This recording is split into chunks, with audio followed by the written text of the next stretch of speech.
Rieccoci insieme cari telespettatori, allora con l'FNP CISL ripartiamo anche con loro, ma ripartiamo dalla fase 3, che è quella proprio della ripartenza, parlando con il nostro ospite che ormai è di abitudine che venga qui da noi, Giancarlo Pegoraro, segretario regionale FNP CISL, soprattutto delle case di riposo, che sono un tema dolente perché da un lato non è mai stata fatta questa benedetta riforma e dall'altro sono state particolarmente colpite in percentuale un po' minore rispetto alla Lombardia dove c'è stato del vero e proprio disastro, però anche qui sono state colpite in modo significativo dalla pandemia e le cose non sembrano del tutto essersi risolte tra le altre situazioni, no? Allora, questa fase di ripartenza, come la vedete voi? Allora, noi la vediamo con un po' di preoccupazione, in questo senso. Vuole essere una preoccupazione propositiva, però siamo preoccupati, inutile negarlo. Perché? Mi faccia ricordare qualcosa, perché in questi ultimi giorni io sono un po' perplesso su quello che si vede. È giusto ripartire, anzi è essenziale, però vorrei che venisse assunta e che rimanesse un dato culturale e umanistico. Non possiamo dimenticare quello che è successo, perché dimenticare vuol dire non fare le cose giuste o ripetere gli stessi errori. 810 morti? 810 morti ai primi di giugno sono praticamente un terzo dei decessi in Veneto. Noi non possiamo imputarli solo al destino cinico e baro, vuol dire che qualcosa è successo e al di là di cercare responsabilità che non compete a noi ma compete a chi indaga o sta indagando, a noi interessa oggi che questa cosa venga usata proprio per non ripetere gli stessi errori. Noi abbiamo un problema di sanità territoriale, è stato dimostrato in tutte le maniere da questa pandemia. Sono saltati i meccanismi di sanità territoriale, certamente è andata molto meglio in Veneto, parliamo del Veneto, ma va ricordato che in altre regioni è stato un disastro terrificante, terribile e tremendo. Quindi da questo punto di vista va ripensata una riforma che deve vedere coinvolti tutti i soggetti, perché altrimenti rischiamo di parlare ancora una volta, in questo caso, in questi giorni, di riaperture, di riaccogliere gli ospiti nelle case di cura, nelle RSA, ma attenzione, nessuno parla neanche in regione di riorganizzazione, di quale riorganizzazione, di cosa vogliamo fare per il futuro. E noi vogliamo che sia fatta questa cosa, vogliamo che ci sia, come dire, reimpostato un discorso intanto tra tutte le parti, perché ognuno di noi può portare un utile suggerimento, un'utile esperienza per ricreare condizioni per cui le nostre RSA non siano l'accoglienza, il magazzino di pacchi, ma sono persone e non può essere solo una legge di mercato. È già stato detto molte volte, qui l'abbiamo detto in molte situazioni, non possiamo immaginare che le RSA siano governate da una legge di mercato, perché sono persone che hanno bisogno di assistenza, ma attenzione, hanno bisogno di vivere la loro vita finché gli viene concesso. E su questo parlavo prima anche di aspetti umanistici. Dobbiamo riflettere tutti su quello che è successo. Io sento in giro anche per le strade battute che non sono cattive, ma sono terrificanti per la superficialità con cui vengono espresse. Allora, tutto sommato, sono vecchi, erano vecchi, avevano altre patologie e comunque dovevano morire. Questa cosa non va bene, così come non va bene imputare, come dire, decisioni che non competono a quei medici che ci hanno fatto vedere per la TV che dicevano abbiamo dovuto scegliere a chi dare l'ossigeno. Questo non è un paese del terzo mondo, è un paese civile, un paese democratico e queste cose non devono più succedere. Per questo noi diciamo rimettiamoci insieme e creiamo la stagione buona, perché Se non sarà questo virus sarà qualche altra cosa, ma abbiamo visto che negli ultimi 20 anni ogni tanto ci arriva qualcosa e noi dobbiamo riprepararci. La riforma sanitaria è del 78. Abbiamo visto che in alcune cose non va più bene, va ricostituita, va riformata. Per quanto ci riguarda in Veneto c'è bisogno dell'assistenza della medicina di territorio, abbiamo bisogno di fare in modo, per esempio, che i medici di territorio non siano più quelli che si dicono con una battuta i passacarte o quelli che fanno ricette, ma che vengano investiti della loro professionalità, della responsabilità, ovvero della capacità di decidere come è possibile che possano fare perché sono dei professionisti. Non possiamo più aspettare le delibere dall'alto, i DPCM del governo, la decisione della regione e di un funzionario, di un burocrate X che dice domani si fa questo. No, nel territorio devono decidere gli esperti di quel territorio e noi pensiamo che la medicina di territorio, parlando di queste cose, possa ampiamente rispondere al meglio. Ma allo stato attuale i medici del territorio, i medici di base del territorio, non hanno la competenza, la preparazione non tutti, alcuni sì per carità, però tanti, lo sappiamo benissimo, abbiamo discusso anche più volte, non hanno tutte le competenze, gli aggiornamenti eccetera per poter far fronte a determinate dinamiche per cui non tutti i pazienti si sentono seguiti in modo opportuno, insomma vista anche questa serie di patologie particolari c'è bisogno di medici anche molto aggiornati, molto preparati. È ben per questo che io dico ripartiamo costruendo un percorso. È chiaro che domani mattina non è pronto, però noi dobbiamo pensare al futuro partendo con quello che c'è da fare. Guardi, allora io dico questo, non sto nemmeno parlando di macchinario di personale, o meglio lo cito dopo questo, però io parlo intanto di riorganizzazione. Cioè le competenze dei medici di base ci sono, erano state decise, però devono essere messi in condizioni di lavorare anche quindi con una formazione. Io faccio degli esempi banali. E questi medici che non avevano per esempio i DPI, cioè i dispositivi individuali di protezione per andare dentro alle famiglie o per ricevere degli ospiti e che hanno dovuto lavorare per telefono, per esempio, se avessero potuto fare qualcosa di diverso, probabilmente alcune acutezze della malattia anche negli anziani o nei meno giovani probabilmente le avremmo recuperate. Sì, è verissimo, però io penso questo, che quando è incominciata la pandemia e tutto, nessuno di noi aveva chi gli forniva i DPC, ci siamo comprati le mascherine, chi doveva andare a lavorare, tutti ci siamo comprati i guanti, poi le aziende le hanno fornite. Io dico ancora di più, se tu sei un medico di base che non è che guadagni 500 euro al mese o come un operaio 1200, puoi fare lo sforzo di prenderti guanti e mascherina, ovvio, te li pagherai, ma tanto e dopo ti verranno forniti, ma fai il tuo lavoro e assisti i tuoi pazienti, perché io stesso ho vissuto situazioni in cui persone anziane non c'è stato l'intervento del medico, ma non avevano il Covid, per carità. Niente da fare al telefono, consulenza telefonica, ma comprati sta mascherina, cosa sarà mai? È indubbio questa roba qua, però non a caso io preferisco focalizzare il mio intervento sul futuro, proprio perché è inutile oggi senza fare polemiche, per carità. Fare polemiche però, di cui non avremo bisogno, ma è giusto ricordare gli esempi e questi casi, così come dicevo all'inizio. Se un terzo dei morti del Veneto sono sulle case di cure non si può imputare al destino cinico e baro, ma proprio perché per ricostruire un percorso che ci porti per il futuro ad avere situazioni migliori. Dopodiché ci sarà chi è preposto a verificare mancanze, errori e quant'altro, ma in questo momento a me interessa pensare a domani. E purtroppo, come dicono gli esperti, abbiamo il virus che gira ancora, non è che è finito, gira.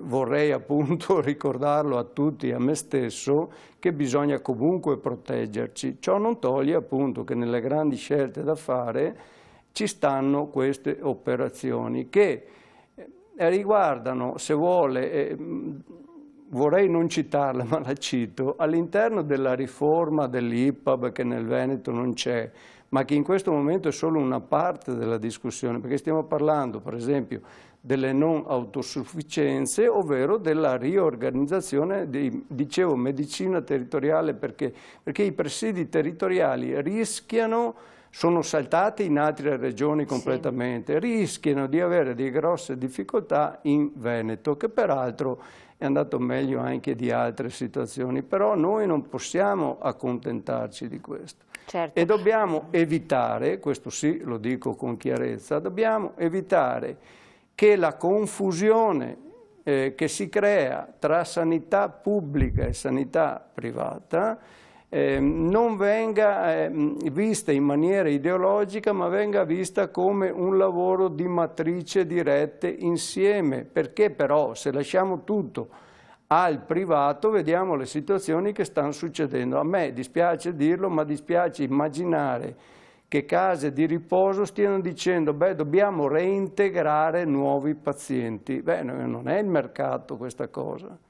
Non è un mercato di cose, sono persone che tra l'altro devono vivere i loro ultimi anni bene e possibilmente anche non solo dal punto di vista sanitario, ma dal punto di vista della vita normale all'interno di una comunità. Ecco, la parola comunità deve essere ripristinata e lo stiamo chiedendo a livello nazionale, ma lo chiediamo tanto più in Veneto. Assolutamente. Ecco, per cittadini, anche se lo ripetete più volte, qual è la differenza strutturale tra il pubblico e il privato? Perché private ce ne sono tante, ne sorgeranno anche diverse, danno anche servizi interessanti. Allora, noi abbiamo una preoccupazione di carattere generale. Il pubblico deve essere predisposto anche a quelli che sono i controlli, oltre agli aspetti decisionali organizzativi.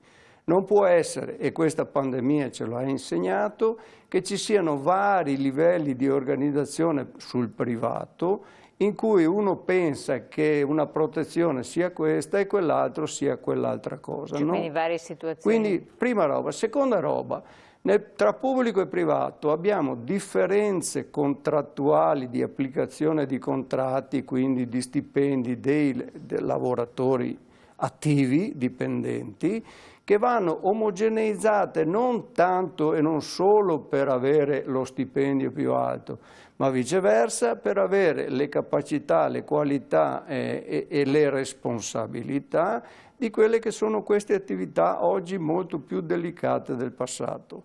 Ripeto, abbiamo letto ormai decine di inchieste, interviste, abbiamo visto per la RAI addirittura ieri sera una trasmissione. Abbiamo letto di case di cura fasulle, di case di riposo fasulle. Noi non è il nostro caso, non sono qui, però non vogliamo che succedano cose del genere, ovvero non vogliamo che il mercato decida della vita delle persone. A questo punto voi chiedete anche una commissione regionale di inchiesta, se non erro. Noi appoggiamo la costituzione di una commissione regionale di inchiesta perché, ripeto, se ci sono responsabilità vanno accertate e ci sono gli organismi preposti. Però mi faccia fare una battuta che una volta era: le strade dell'inferno sono lastricate di commissioni di inchiesta in questo Paese. Io non vorrei... A me non interessa, a noi non interessa una commissione di inchiesta per scoprire che uno ha sbagliato qualcosa. A noi interessa una commissione di inchiesta che possa entrare nel merito di una nuova riorganizzazione delle case di riposo, delle RSA, e che possa dire ci sono delle cose che non sono andate bene e viceversa si possono fare così. Questa commissione d'inchiesta deve avere dei tempi, tra l'altro, relativamente brevi. Se va avanti anni non serve a niente. Quindi noi la appoggiamo e insistiamo che ci sia, ma deve avere questo compito, non di trovare un colpevole, lì ci penserà qualche altro. Insomma. Poi chiedete l'utilizzo del MES. Ma questa è certamente sì, perché questa ormai mi sembra una spiegazione talmente semplice che la capiscono anche i bambini e io mi arrabbio, lo dico ancora così, ho ancora questa capacità di arrabbiarmi, quando vedo la politica, i politici che dicono sì o no in base solo a appartenenze e in base solo a questioni ideologiche. Allora, facciamo ancora una volta questo esempio. Questo prestito ci viene fornito dall'Europa in maniera anche relativamente breve, da quello che si capisce, ma ci viene fornito soprattutto ad un tasso di interesse che è quasi 0, 0,1, 0,2%. Non è più quel MES che hanno prestato alla Grecia e che hanno distrutto la Grecia, è un'altra cosa, è stato ricontrattato. All'Italia toccherebbero circa 35, 36, 37 miliardi. Se usiamo i parametri di oggi, al Veneto dovrebbero toccare tra i 2,5 e i 3 miliardi. Sa quante robe importanti si farebbero nel Veneto con 2 o 3 miliardi? E attenzione, non solo l'acquisto di macchinari che in una regione in cui ci sono, ma possiamo parlare di quella riorganizzazione, appunto della sistemazione della medicina territoriale, della medicina di base, possiamo assumere delle persone qualificate e specializzate che facciano funzionare i macchinari che servono, possiamo tenere attive quelle che abbiamo visto essere una necessità, cioè i posti dove i cosiddetti letti salvavita. Erano pochi, oggi sono di più, devono essere mantenuti, hanno un costo. Quindi con questi soldi noi potremmo fare tante cose e davvero non capisco perché in alcune situazioni la politica non possa dire questa cosa non è né di destra né di sinistra, ma è una cosa che può essere fatta e che serve.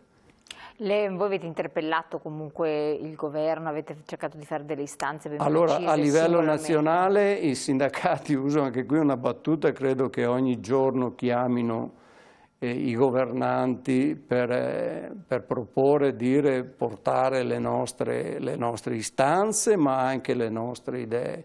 Noi a livello veneto siamo costantemente, non saprei come dirlo, addosso alla regione, ma non per una, come dire, ostilità, ma siamo addosso alla Regione per dire alla Regione che portiamo il nostro contributo, siamo disponibili, possiamo costruire qualcosa di buono insieme. Tutti i giorni noi come pensionati, ma le categorie degli attivi, ricordo che la funzione pubblica anche in questi giorni uscirà con un comunicato perché per quello che accennavo prima, e lo voglio ripetere qui anch'io, è giusto dire oggi che il personale sanitario e al personale del privato che lavora sulla sanità non bastano più gli applausi e gli andrà tutto bene. Oggi queste persone che hanno pagato anche loro un sacrificio enorme, ma che senza il loro sacrificio forse gli anziani, per esempio, erano molti di più quelli che morivano,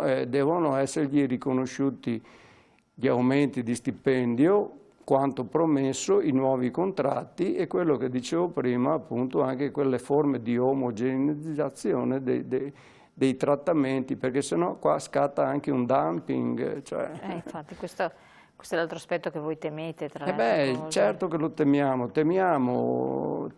che arrivino persone non qualificate, per essere chiari, come privati, che lavorino sull'abbassamento dei costi e su una qualità scarsa. Questa cosa la ripeto perché l'ho detta mesi fa in tempi non sospetti, ma è un dato di fatto. Lo potremo traghettare su un qualsiasi prodotto di un'industria manifatturiera. Se è un prodotto di basso costo e fatto con risparmi e tutte queste robe, non è un prodotto di qualità.